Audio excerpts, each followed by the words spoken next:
अमरावती जिल्ह्यात शुक्रवार 20 फेब्रुवारी पासून विद्यार्थ्यांच्या आयुष्यातील अत्यंत महत्त्वाच्या परीक्षेला सुरुवात झाली आहे. जिल्ह्यातील 187 केंद्रांवर सकाळपासूनच उत्साहपूर्ण आणि शिस्तबद्ध वातावरणात परीक्षेला सुरुवात झाली. परीक्षेच्या पहिल्याच दिवशी विद्यार्थ्यांमध्ये आत्मविश्वास आणि थोडीशी धाकधूक अशा संमिश्र भावना पाहायला मिळाल्या.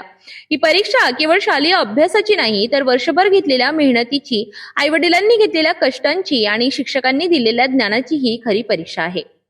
परीक्षा केंद्रांवर विद्यार्थ्यांना कोणतीही अडचण होऊ नये यासाठी प्रशासनाकडून योग्य नियोजन करण्यात आले आहे. शांत आणि कॉपीमुक्त वातावरणात परीक्षा पार पडावी यासाठी आवश्यक ती खबरदारी घेण्यात आली आहे.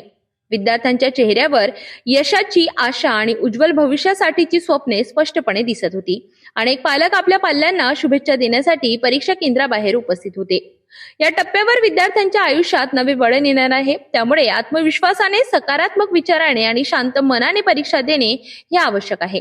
एखादा पेपर अपेक्षेप्रमाणे गेला नाही तर खचून न जाता पुन्हा उभे राहणे आणि पुढे चालत राहणे हा संदेश विद्यार्थ्यांसाठी महत्वाचा आहे. कारण अपयश हे तात्पुरते असते, चिकाटी आणि सातत्यच खऱ्या यशाचा मार्ग दाखवतात. 10वीच्या विद्यार्थ्यांचे यश हेच त्यांच्या आईवडिलांचे आणि गुरुजनांचे स्वप्न असल्याचे सर्वांनी ध्येयांवर लक्ष केंद्रित करून सर्वोत्तम कामगिरी करावी असा संदेशही यावेळी देण्यात आलाय. सर्व विद्यार्थ्यांना या परीक्षेसाठी सिटी न्यूजच्या परिवाराच्या वतीने शुभेच्छा.